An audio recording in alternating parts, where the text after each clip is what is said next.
Welcome, everybody. Well, whether joining us in person or online or listening on uh, Facebook or listening on podcast, YouTube, any of those different wonderful ways to connect to our classes here at Temple of Aaron. Really excited to be here with all of you and to continue teaching classes on the Mishnah Torah and specifically on the foundations of Torah. This time class, hopefully, if this period of time, hopefully this session will really be reserved for learning Jewish law. And I thought in the beginning of learning Jewish law, we should learn what Rambam and Maimonides called the foundations of the Torah. There's a pernicious and constant myth, an idea that Judaism doesn't actually obligate you or ask you to believe in. And yes, it is true that Judaism does prioritize action and doing the mitzvot, not thinking the right things, but doing the right things. That's definitely seems to be what is emphasized throughout the Talmud. It's not to say that there are not foundational ideas or foundational faith commitments that need to be made in order to be a Jew. It was Maimonides, the great scholar of the Middle Ages, who had originally thought that actually these faith claims are not only just part of our faith, but actually we're obligated to, according to our faith, to believe these things. And that without the belief in these ideas, there is no Judaism. And I think I at least posit on my own little soapbox, that's a lot of the reasons why I think Judaism dries up for so many is they either continue to do the mitzvot, hopefully, or try to do the actions, but don't think that any beliefs should come or need to be stuck with that. In Judaism, we need to both have the beliefs and nurture our beliefs and our faith, and also nurture our connection to doing the mitzvot and doing what is required of us and what God wills of us. And I think there probably is no better text to do this with than the Mishnah Torah's first section, which is called the Foundations or Yisodei HaTorah, or the Foundations of the Torah. This is actually the beginning of a larger work called the Mishnah Torah. The Mishnah Torah literally means repetition of the Torah. And it was a work, the first really Jewish legal code written by Maimonides. Really the idea of it was to bring all the legal conclusions about that are in the Talmud and bring them in so that people can learn them in a more simple way than having to make it through all the sometimes extremely complicated discussion of the Talmud, and also a discussion that was in Aramaic, which was not a language that many people understood. So he wrote the Mishnah Torah in beautiful flowing Hebrew. And for that reason, I think we're going to use it in the same way today, is to learn the halacha, learn in general. Now, I think with this caveat, I think it's important to understand that this is only one rabbi's view of what one is supposed to believe in Judaism.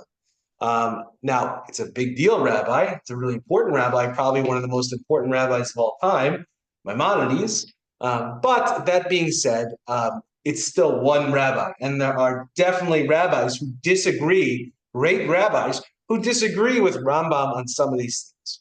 As we go through, we'll try to note some of the really obvious disagreements. But for the most part, I think many of these things have been accepted in Jewish communities. And it's probably the most popular statement of, what a Jew is obligated to believe that we have. So that's my introduction on one foot.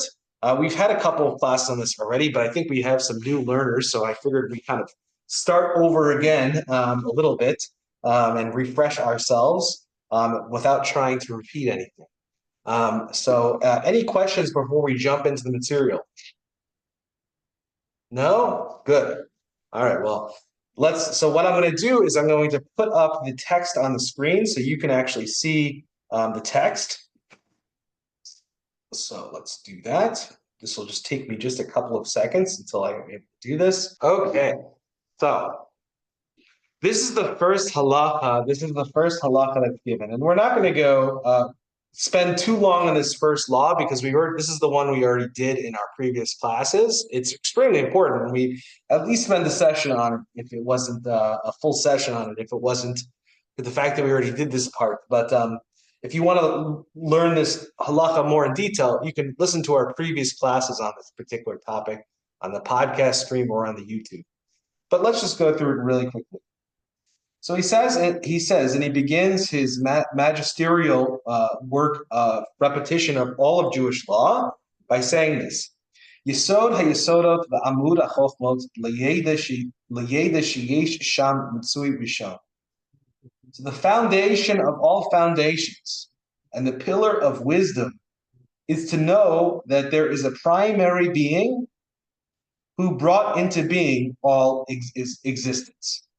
So you can certainly notice some of the strange language kind of used here. He was a philosopher. He really did know Plato and Aristotle, and he's using a lot of that right now. He's only trying to say what we know for sure and sort of what is essentially true. So he's using his language very carefully. The English translation is good, but there's one issue with it. It says "Leye de shigesh sham matsui rishon." What I would translate that as there is, it is the pillar of all wisdoms, the foundation. The foundation is to know that there is an originator, a first substance, right? Which is translated here as a primary being, right? But Matsui Rishon is like limsoa is to find, right? And Matsui is, so it's something that's found, the first thing that's found, right? So I think it's here translated with capital primary being, which is kind of scary, but regardless, it's philosopher language for a first existence or a first thing, right? And then he continues and he says, "V'hu mamsi kol nimsa," and he actually uses the same verb for the noun that he uses. If God is a Mitsui, which is the first originator or the first thing that is found, right, or the first thing that is brought into existence, right? This is actually, by the way, the same word that we use in brachot when we eat bread. We say hamotzi lechem min haaretz, that God brings the bread out of the ground. Hamotzi, causes to leave. It's yatsa in positive hefil form, which is to cause to leave. So to cause to bring something into existence. So we see that verb here. V'hu mamsi kol nimsa. He brings into fruition everything that is brought into fruition, right? You see, almost he uses the same almost Hebrew words here. Mamsi kol nimsa, right? He brings into fruition everything that is. There you go. Nice to see you. Thanks for joining us. Is your mom coming? Yeah, she's just wonderful. Good. Here we go. So we're in the first law. Thank you for joining us today. So nice to see you. So we brought everything into, so this God brings everything into existence. So I really think that's one of the first things we have to understand is that everything we see in this world, like literally everything. I think when we think of God creating, we just tend to think of, okay, this human beings or animals or trees or whatever, but like literally everything, like this desk in front of us, God brings into the world, like the floor, the sky, the air we breathe, the mathematical equations that exist in the world, Pythagoras' theorem, like the internet, AI, like Paris Hilton, like everything God brought into this world, right? And that is what he's saying. I think that radical idea, I mean, requires some sort of pause. So the pillar and the foundation of all of Judaism is to understand that everything that we look at, everything that we experience in this world is brought into fruition by God, right? Does that make sense so far? Sometimes we don't focus on that enough, right? We kind of just move very quickly past that, but I think that's really important. And especially when davening and when praying and doing mitzvot, it's important to remember this beforehand, right? That God brings everything into existence. That should, in some ways, I think for many of us, radically changes the way we see our world in a conscious way. A lot of us have that sort of subconscious thought in the background of our head, but we don't have it in the conscious thought of our head. Let's continue. He continues, "V'kol hanimtzaim mishamayim va'aretz uma shebeinehem lo nimtzeu ela mi'amitat himtzeu." All the beings, and this is the way he translates it. I'll see if I'm okay with it here. All the beings of heaven, all the things that have come into fruition of the heavens and the earth, and what is between them, everything that is between them, lo nimtzeu ela mi'amitat himtzeu. It's right there. It's okay. Let's see if I can see the screen from here. I think I can. You could also look at the sheet too. Wonderful. So thank you for joining us. We're just going through the first halacha, right? First law, top of page. right? So you see this fully flushed out here, right? So from the uppermost region to the lowermost region, right, from the earth itself, all the way up. Now, usually when we say Shemayim, we usually think heaven, right? Or like that place where you go after you pass away. But it's important to understand that in Hebrew, Shemayim also means sky, right? So all the way up to the sky, or all the way up, basically everything in the observable universe, at least I don't know if the Rambam has an understanding of things that are observable and things that are not observable, but at least everything that we phenomenologically experience living in the world, God brings into fruition, right? And I think that's why it's so important that he really says the heavens and the earth and everything between it, right? Because we tend to say, well, God created this, but not that, this, but not that. But in our conscious mind, the first thought, the first foundation of Judaism is to understand that everything we experience is brought into fruition by God. Make sense so far? Anything else on this one? We're going a little fast on this first particular halacha, but I think that's, again, because we covered it in past. So if you want to see in more detail in previous shiurim and previous classes, I brought a lot of the medieval sources and a lot of the midrashim and the rabbinic teachings that maybe Maimonides was drawing from in order to get this halacha or get this particular law, but you can check the past teachings for that. All right, let's continue on to the second law. Sound good for everybody? Any questions so far? We're good? No? Easy? All right, good. All right. So let's continue. V'im ya'aleh al hadat. And now I'm going to translate it directly from the Hebrew, but always compare my translation to this translation that the computer had in it already. Sometimes the translation I don't agree with, sometimes I do, as you might have garnered already. Right, which says in Hebrew, if it would arise in your head, this is actually an expression borrowed from the Talmud, right? If this particular idea would rise into your head, meaning if you even had the idea for 1 second that God is not in existence, right? Shehu enu matsur, right? That it's not something that is in existence. Davar acher yachol lihim sa'ot.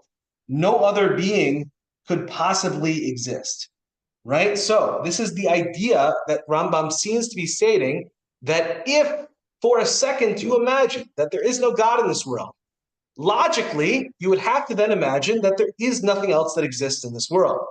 Because if the cause of everything, which is God, doesn't exist, then the effect of that thing doesn't exist either, right? Which would mean that it doesn't really exist. So everything that we see around our universe, because we see it, that means that there must be a creator for it, right? And so everything is conditionally based upon God in this way, right? So now I brought some of there's one famous medieval commentary on the Mishnah Torah in this particular section that's printed with most editions of the Mishnah Torah, and that's simply called Perush, or simply called commentary. Usually there's a name of the person who wrote the commentary. It is obviously some medieval sage, but we don't know the name of the medieval sages, and that's why they just call it Perush, which just means commentary. And so this is the commentary on the Mishnah Torah, which I found to be extremely helpful, and so we're going to learn some of it today. Translation, by the way, brought to you by ChatGPT. I love that. Makes my job so much easier. I don't have to go word by word writing it down for you. So it really makes my preparation much quicker. The Hebrew goes like this. And again, I translate from the Hebrew, and you should follow along in the English. If it arises on your mind that God is not in existence, right? There's nothing else that could be possibly brought into fruition, right? That's what's called in Hebrew the dibur hamatchil, or the quote from that the commentator is commenting on. So he writes, this is now the actual commentator. Kolomar, as to say, after it becomes clear that God brings everything into fruition, Behu ila amitit, right? That God is the true cause. And I think you can really see here, again, the philosophic vocabulary, right? As in the primary cause, the first cause of everything, right? So once you understand that God is truly the cause, lehem, to them, to all creation, if it arises on your mind, she'ein sham ilah lo ye'alul, right? If there's no cause, there can't be an effect, which is similar to what I said before. About but on the other hand, I think this is the information that he adds, which is really important. On the other hand, if the idea arises in your head, that there is no effect in the world, right? That matter doesn't exist. There's nothing else in the world, right? Who did this originally? Many great philosophers did this mental experiment. The first one was Descartes, really, who originally kind of pretended did a mental experience and doubted all of existence, right? And one of the first things he proves is God, right? Probably coming from a similar source like this, in that regard. If you've never read Descartes' first treatise, then it's a doozy. It's a fun one. So regardless, he says, right, that if there is no effect, as to say, she'ibed ha'alul lo, if the effect, or even if it's not that the effect never existed, but the effect was somehow destroyed. Like, let's say the whole entire world was destroyed, right? God forbid. Chas v'chalila, everything's gone, right? What would happen to God? Lo toved ha'ila, right? The cause wouldn't be lost, right? She'ena mitbatelet b'bitul ha'alul. That the cause is not nullified from the nullification of the effect. Okay, now let me just parse that a little bit for those of us who aren't love philosophy per se, right?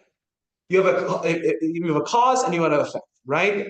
So let's say I moved the car. I decided to let's pick a good one. I'm going to throw a baseball. Okay, now, right? I decided to throw a baseball. Okay, so what's the cause of the baseball throwing? Me, right? Me throwing the baseball, right? What's the effect?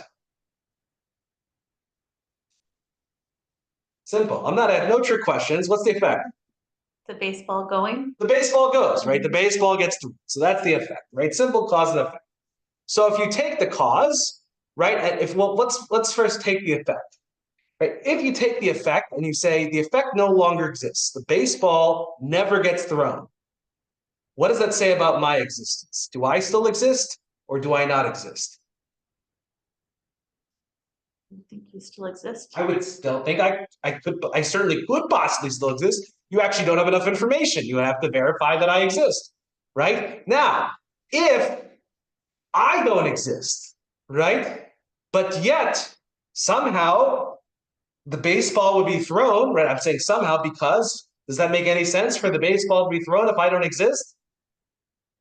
No, right? The baseball can't be thrown. So once you come to the premise that God created all of reality, right? And that God is therefore the cause and all of reality is the effect. Once you say that God doesn't exist anymore or exist, then the effect can no longer exist either, right? Which is how Rambam is saying that if you believe that the world exists, you can easily get to, I believe God exists. So I think I thought this was really interesting because I think it's much easier for us as modern people to look at the world and say, this exists. I can touch this table, right? I can touch this person. I can touch whatever it is, right? That exists. But not necessarily, it's not so easy to say God exists, right? I can't see it, touch it, et cetera, et cetera. But I think that this helps in this regard. And specifically, it draws our faith to things that we constantly observe within our universe, right? It makes our faith much more tactile and our beliefs much more tactile. Make sense so far? And again, if you have any questions, this is not like, since you can always ask questions. So I understand you don't have, but it's okay.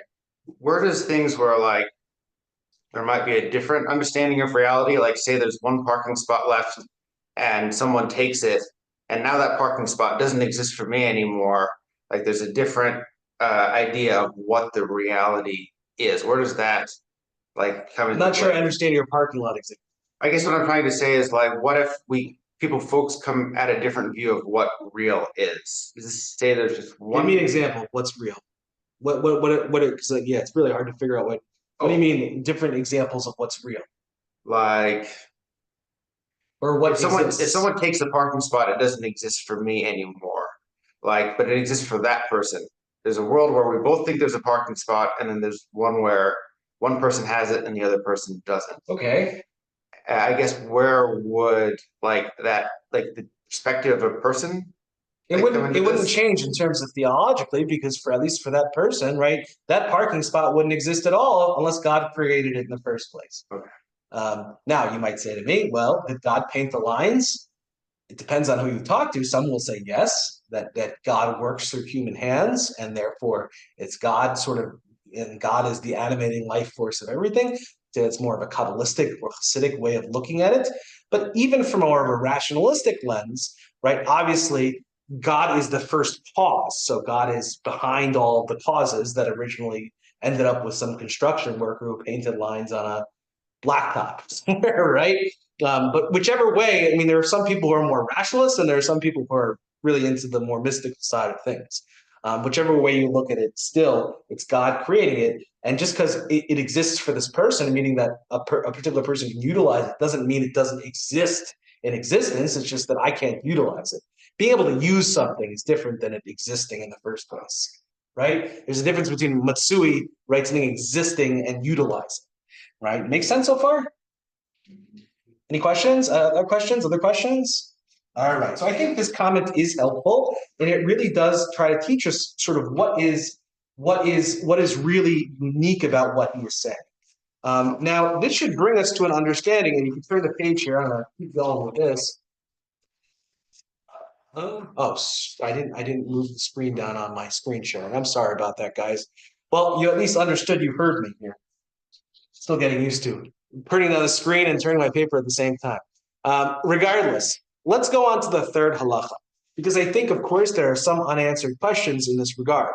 But right now, in terms of just tracking what Rambam has told us are the foundation of the Torah, number one, what is the first law that, because it's always important to review when learning Torah, especially when they're foundational ideas. What's the first halacha that Rambam states? Does anyone want to restate it? I got it. All existence comes into reality from the truth of his being. And here, Right, good. that's the first one. That's the first one, good. And that's the existence. And remember, he says that the pillar of all knowledge, not just even of existence, right? I don't even know if I said this last time, of all wisdom, that you actually can't really know anything unless you first get to this point. Here right? it says that the truth he says that it comes into existence from the truth of his being. And here it says that his truth does not resemble the truth of any other beings at the end of this one. I didn't. Did we read this? Did we read that yet? I don't know. It's right here on the screen.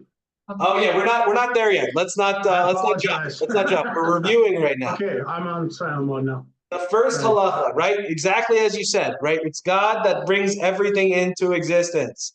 Okay, that is the pillar of all knowledge and the foundation of the Torah. Okay, that God is that first cause that brings everything into existence. Number two is, according to Rambam, feel free to look back. It's almost like a mental experiment, right? If God doesn't exist, then all of creation doesn't exist. If all of creation doesn't exist, God still exists. Okay, one is dependent and the other is independent. Okay, makes sense so far? And by the way, he hasn't said this yet, but I think it's within this that truly God actually is the only independent thing. Everything else is dependent. Right? I was dependent upon my mother giving birth. I'm dependent on breathing the air in the world. I'm dependent on the environment being just correct. Everything has dependencies in this world because everything is a created substance. God is the only thing that is independent, meaning his existence is based on absolutely nothing else, which I think, again, is a very freeing idea, right? Look, we always get worried all the time. Am I going to exist? Is this going to go well for me? Is this not going to go well for me? There is a piece to understanding that no matter through it all, there is going to be one independent existence that always exists no matter what, which is God. This idea is stated most clearly in Psalm 93, where we talk about God, Hashem Malach, Geut Lavesh, right? God rules and is clothed in splendor. And even though the waves are really mighty and scary, nothing is going to unthrone God, right? So, meaning all the scary things we see in our lives, everything that scares us and freaks us out, which there are a lot of them in this world, all are all dependent. They all are dependent on something except God, right? So really, we should all be saying the only thing that really we should be nervous about is God, because God is the only thing that really will exist no matter what, and everything else is created by God. Now that is just another kind of logical branch of this idea. Make sense so far? There's all ways you can play with these concepts. And I'm really trying to play with these ideas, not just to learn the ideas, to really internalize them in our own life. How does this actually change the way we live in the universe? Make sense? Okay, let's go on to halacha 3. Any other questions before we go on to halacha 3? Before we go on. All right. We continue. If one would imagine, it would arise in someone's mind that none of the entities aside from him exist, he alone would continue to exist. I'm sorry, did we already read this already? Am I crazy? No, this is new. This is new. I'm sorry. If one would imagine that none of the entities aside from him exist, he alone would continue to exist. And the nullification of their existence would not nullify his existence, because all the other entities require him and he. Blessed be he does not require them, nor any one of them. Therefore, the truth of his being does not resemble the truth of any of their beings. Right? So this is going to be very, very important. Right? This is what I was talking about before. Rambam now has stated it. It's interesting that the commentary really foreshadows what Rambam was going to say in this halacha, right? Is exactly what we're saying. That God is the only independent existence. And I really think that's what he means here by the amito, the essence, the essential truth. There is no essential truth like God, because God is the only independent being that exists. Everything else is dependent, right? So what that means here, I think, just to take a step back, if that's the way Rambam is defining what is emet, what is true, right, which is the Hebrew word for truth, right, that's a really interesting definition of truth. Truth is something that stands on its own and is not dependent on any sort of variable, right? Like, for example, if I say, I'm really hot right now, right, which I am hot right now, but that's okay, right? If I'm hot right now, is that essentially true? No, according to this, it would not be, right? Because I exist, the reason I'm hot is dependent on the fact that, well, it's hot in this room, or the temperature is high, or because of the clothes I'm wearing, that if I took off my clothes, or if I turned the air conditioning on, or the weather changed, or what have you, right, it would no longer be true. And so the way Rambam is using this really interesting definition of truth here is something that is completely the same all the time. It is a fact of existence that is not dependent on any other variable. Everything we have, everything we see is dependent on a variable, right? The only control, just to use scientific language, is really God, right? That is completely, has no variables and exists no matter what, which is, again, what Maimonides is calling what is true. I think in our own lives, even when we're not talking about God, there are things that are more true than other things, right? For example, right, at some point, I'm going to pass away, right? That is pretty true, okay? God forbid, right? But it's going to happen, right? Versus, I'm going to be a pop singer one day, right?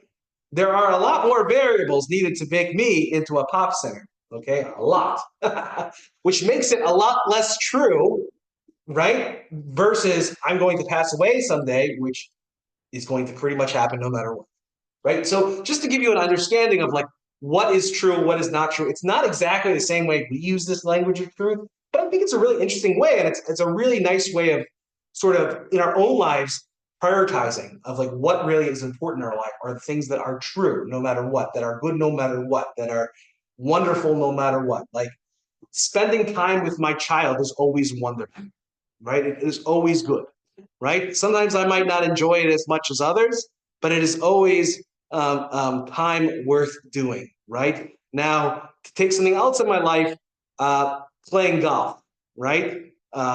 That's wonderful to do, but there are times when it is not good. Either it's not good because I'm bored by it, or number two, I think, which is much more important, right, is that it might prevent me from doing the other things in my life that are more important, right? I might say, well, I can't play golf because I have to work, or I can't play golf because I have to put gas in my car. I don't know. I have to do whatever. There's a million other things that can cancel my golf game. Okay.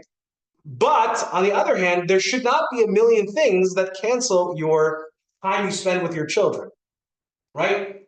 Just so you see how independent works. Does that make sense so far?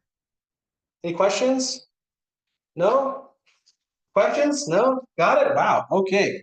This is good. Is this interesting? Yeah, it's interesting, right? Interesting. Okay, wonderful. Let's see the comments from this on the explanation. This is, again, the medieval Perush on the Mishnah Torah here. He continues. He says, all existing beings depend on him, but he does not depend on them. This is exactly a quote from Ramban himself. He continues. He first said, he is not nullified by their nullification, but they are nullified by his nullification. Okay, so I think this is going to be, this is the line where he says, it's funny, I put together this whole entire shiur, and I think that the writer's going to say what I think he's going to say, and then he doesn't say it. But this time he's going to say it. Okay, good. So regardless, God's creation is actually going to be different than the way we create. And in essence, we really don't create. Right? What do? In Hebrew, it's yitzar, or we form things. Right? What do I mean by form? We actually, everything that we create is created from something else. Take this book, right? My Mishnah Torah here, right? This is just the first volume, right? This exists in the world, right? And some human being created this, right? Yeah, we agree. But did the human being really create it? What are the materials of this book? Where did they come from? Not your question. Where do books come from? Trees. Trees, good. It's paper, it's cardboard, whatever it is, glue that bind it together, right? So did the human being create this? No. Did the human being create the trees? Did the human being create the glue? Where it came from, horse? I don't know, whatever it comes from, right? You understand what I'm saying? It's not. As human beings, everything we do is we actually recycle ingredients. We put things together that already exist, and we combine them in different ways, right? We make a recipe, right, from raw ingredients. Who supplies the raw ingredients? Hashem, right? God. God brings everything into fruition. God, therefore, uniquely in Jewish understanding, has the unique ability to create. And it's for that reason that there is a word that is used in Torah for when God creates. This whole entire separate word. It's bara. The first words of the Torah, Bereshit bara Elokim et hashamayim v'et haaretz. In the beginning, God created bara, the heavens and the earth. Okay? That verb is not used for humans. Instead, when humans create something, they make a yitzar or yitzirah, right? They form things. They recycle things that have already been created.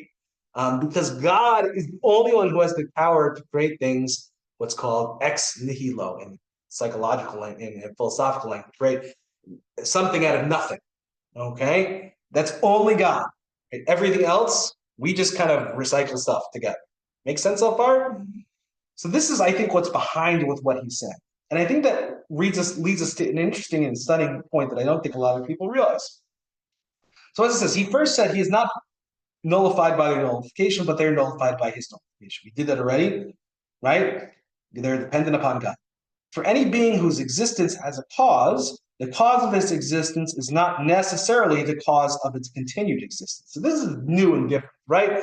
So for example, let's say I decide to make a bench. I like making woodworking, and I'm very good at making this thing. I make a bench. Okay, so I get the materials, I put the materials together, right? And I make the bench. Am I attached to the bench forever? What happens if I disappear? Does the bench still exist? Yes, right? When we as human beings create things, we don't become attached to those things forever. right? Because why? We're creating things from things that already exist. We're recycling things, right? The raw ingredients in that bench existed before, and they're going to exist afterwards, right? And for a temporary period of time, we're going to smash the ingredients together and create something. Now, if you've learned any chemistry, has anyone ever heard of the concept of delta G? The change in G, or what's in Jurassic Park made famous by calling it the chaos factor, right? That everything eventually falls apart, right? The kind of the definition of materiality is it all disintegrates eventually. Any raw ingredients that are sort of put together fall apart back into their raw ingredients again, right? So, that's the nature of human creation, right? They built this beautiful building here, but if no one did anything to it, 1,000 years from now, it wouldn't exist, right? Wouldn't exist eternally, right? But on the other hand, as human beings, we're not connected to it at all times. We can die as human beings or go away and not hold on to it, and yet it still exists for its temporary period. This is going to be different for God, and this is what he's hinting at. For example, a builder is the active cause of a building. But if the builder dies, the building does not collapse because its continued existence has a different cause than its initial creation, right? Really interesting. So initially, who put the building together? Humans did. But is it humans? Is it because of humans that the building is continuing to exist together? You're shaking your head. No? Yeah, so why? What keeps the building together? Why didn't the ceilings fall in? Materials that he initially built it in. Good. The materials that he used to build, really good. And so he used these materials to build, whether it's, I don't know, don't get me into how to build a house, right? But regards, there are a lot of materials that are used, whether it's a special glues or, I don't know, it's the materials that are used to build a house, right? And those materials have certain properties within them that cause them to act in a certain way, right? Who gave those materials their property? God, right? God is the one who gives raw material their properties, right? So the reason it continues to exist is not because of humans, but because of the properties that human beings use to create the things that come from God. So the cause of the building, in essence, really is not God. I'm sorry, is not human beings. Yes, we put things together, but the real cause is God, right? And so for that reason, what he's getting at here is, right, therefore, as the builder or as the human person who put the thing together, right, I can go away, I can die, I can be somewhere else, and the building still exists independently from me. Why? Because I'm not the real creator, I'm not the real cause. Now he's, of course, going to go to God. But the Holy One, blessed be he, not only brings every being into existence, he also sustains it through a constant flow of divine influence. So what does this mean? We often picture God as a creator in terms of a sculptor who makes like a bench or a sculpture or something. That really is not really the Jewish understanding. The Jewish understanding, at least according to Maimonides here, and pretty much all of Kabbalah and Hasidut as well, and a lot of philosophy, is that God is constantly creating creation at every single moment. Right? So because something exists in the world means that God is choosing to create at this very moment. Creation is not something that happened at one point in time way back when, but is something that is constantly being created over and over again. Right? God at some point maybe started to create, but God is still creating. Because if God stopped creating, right, then that everything would be gone. Right? Now, what is this? Example that I always use with this that I find is most helpful to people is electricity, right? Let's say you have a beautiful light in your house and it's working really nicely and it's providing a lot of light and it looks beautiful and it looks perfect, right? What happens once you cut the wire that it's connected to? No more light. No more light, right? Immediately, no matter how beautiful the light is or how beautiful the light bulb is, or the fixture or whatever, the light's going to go out. Right? Because the only reason the light is existing, is on, is because it's connected to the power plant, right? That's generating the energy, right? And it's a constant thing, right? The only reason the light is on is because electricity is flowing through the wires straight from the power plant. The same thing with all of existence.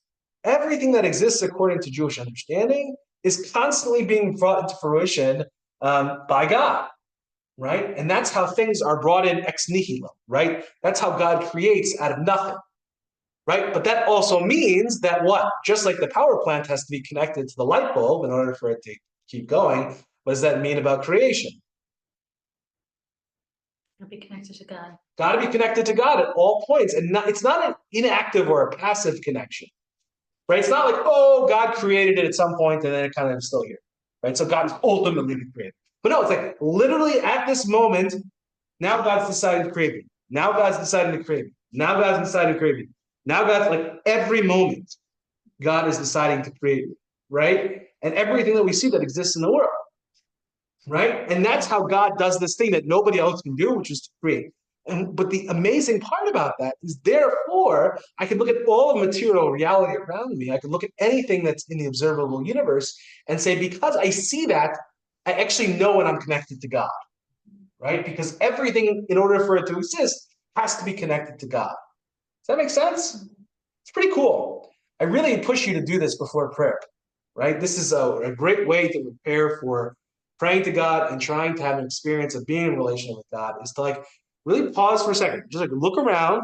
I don't know if you're in the synagogue or you're at your home or you're outside or whatever. Look around at something that is beautiful, or something that, anything, even the most weird thing. I don't know, statue, the water, the trees, the dirt, a coffee, right? And say, because that exists, God exists, right? God is choosing to bring that into creation for us to use, right? By the way, for human beings to utilize at every single moment. Think about the goodness of God choosing to create every moment, especially if people did it as bad things as they do, right? Think about how many times we transgress and do horrible, horrible things. But even at that moment in which we are transgressing and doing that terrible thing, what is God doing? Saying yes to creation, right? God is constantly creating that thing at every moment. That represents and portrays, I think, very nicely the faith that God has within us and within creation altogether. Again, another thing we should model as human beings too. We shouldn't, just because we get angry at someone, decide to uproot a whole entire project or throw something all away, right? We should be dependent like that, as God certainly is. Make sense so far? Yeah, no questions on this? Yeah? I do. I have one. Yes. For one, the first question is, so God's in this high place where, well, I understand that all things come into being through Hashem. There is nothing that exists outside of Hashem, and everything is coming through and from Hashem. Why does it matter? Why do we matter if we were nullified completely and none of us existed, and this did not add to or take away from Hashem's existence? Why do we matter? What makes us important? Why were we created? What is the point of all this? I can answer that for you, but I don't want to be Maimonides necessarily. So I think in some ways, I think Maimonides is going to have to give a reason for that at some point. But because you asked the question, I can't help but trying to answer for you. I think what I would say on one foot is that the unique thing that we have that God doesn't have is being limited. God is beyond, has power that's beyond any limit, is actually the only unlimited thing in this world. As human beings, we have limits. Now, think about things that are unlimited. Right now, we can't really picture it. We can picture it, but we can't really see it because there aren't any real things that are unlimited in that regard. But if something was truly unlimited, would you see it? Would it exist? No. So let's take this table, and I know you probably don't see this table in front. Are we to assume that God created us with a purpose in mind? And if so, then we're saying that there was a will attached to that creation. 100%. Judaism would say okay, yes. so this brings me to my next point, is that if God created us with a certain will or a certain purpose in mind, right? Our preservation, especially as a Jewish people, especially as those who were given the Torah, is that we have to be preserved, because that is the fulfillment of not only God's promise, but his will from the very beginning. 100%. Otherwise, how could it be completed? 100%. Yeah. I mean, that is essential. I think that God does give us free will, which is going to be important here, right? And God will let God's experiment fail if need be. But yes, in order for God's experiment and sort of what God's purpose is, whatever that may be, to succeed, we would have to exist. Now, let me just finish the point that I was making, right? So if this table was unlimited, right, and it existed forever, guess what? You would not see the table, right? Because all you would see is brown. And if all you could see is brown, you would see nothing else. Like, for example, right? Can you see, can you, let's see, what's a good one here, right? Can you see outer space right now? No. Why? Why? Because everything we see is this world, right? When I look around, I don't see it because I see everything is this world. And this world is so vastly big, it's basically unlimited, right? From my limited human being cognition, right? That I can easily say, well, I don't see this space because there's so much earth, right? So think if this table was all there was, then I wouldn't be able to see anything else because all there was the table, right? There would be no room for anything else, right? Because technically, if the table goes from here to here, then it's limited, right? So basically, if God is that, right, that is one of the major reasons why we can't see God. Because if you're going to say that God is infinite, then by nature, something that is infinite cannot be observed. Human beings can only observe limited things. If that be the case, that God is truly infinite, right? The one thing God can't do is be finite, right? Is be limited without creating some kind of limitation outside of God's self, right? For this reason, I think human beings were, and this is just coming out of Kabbalah, really, right? That for this reason, human beings were created because we are able to live within a finite world. In that way, we are essentially tied to being finite and not God. And in that way, we offer something unique to God, which is the ability to act within a finite realm, which is something God usually can't do, because then you have to say, well, God's not infinite then, right? Make sense so far? So Isaac, that's why why I'm saying this is I think that really gives a really good answer to your question then of why does God need human beings if really the only thing that exists is God, is because human beings allow God to be revealed in the physical world in a unique way that God wouldn't be able to without us, right? Does that make sense? Isaac? It makes sense. Good. Yeah, I mean, it makes sense. And there is the idea that I guess God could just simply reveal himself and that would be that, and there would be no free will involved, but that would kind of defeat the purpose. So yeah, I'm following everything that you're saying. That sounds good. And more than that, then it's not that free will would just be gone. We wouldn't exist, right? Why, when Moses gazed upon God, and if you've ever seen the wonderful Ten Commandments movie, you've seen this. Hey, why does Moses all of a sudden grow old and get gray when he sees God? I thought God is the bestower of life. How come when he sees God, all of a sudden he gets old?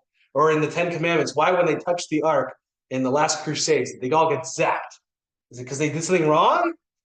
No, it's the very nature of being in a relationship, actually experiencing God means that by experiencing what is infinite, therefore we no longer become finite anymore and we become infinite, right? Which means, therefore, that we are no longer in existence, because predicated on our understanding of what exists is what exists within time and space. What exists within time and space is limited by time and space. Does that make sense? I'm sorry if I'm getting a little confusing. Isaac is asking me questions. So I blame this on you. No, man, I'm with you 100%. No, You're with me? Okay, wonderful. I know this is not easy, but again, I think this is really, really important here. The central idea to get behind this law, and I think maybe we'll end here, we'll continue with 4 next time, is the central idea from this particular law and this particular comment is that God creates differently than we create. God creates ex nihilo, out of nothing, right? And we do yitzirah. We form things out of things that already exist. It's a beautiful power, it's wonderful, but it's very different from what God does. And God is therefore involved in everything we do. God constantly is bound to the universe and bringing it into fruition, just as similarly as the electric wire is bound to the electric light in order for it to shine. If you see the electric light shining, you know it's connected to electricity. Make sense so far? Okay, wonderful. Next Thursday, I'm sorry, wait, this is Tuesday. Next Tuesday at 3 p.m., we'll continue with the fourth law of the Mishnah Torah. I hope you enjoyed this so far. If you have any comments, questions, I could do this better, could do this differently, you didn't understand something, you can always email me, Rabbi Marcus Rubenstein at templeofaaron.org. And I would love to continue the conversation. If you're listening on podcast, YouTube, remember to comment, rate, subscribe, pass it to other people. Why not? Pass the Torah along. And thank you so much for coming. Thank you so much for being part of this. Thanks, guys. Nice to see everybody here. Thank you, everybody. Thank you, Rabbi. Good evening. Thank you. Thank you. Thank you. What does Mishnah mean? Rabbi Marcus.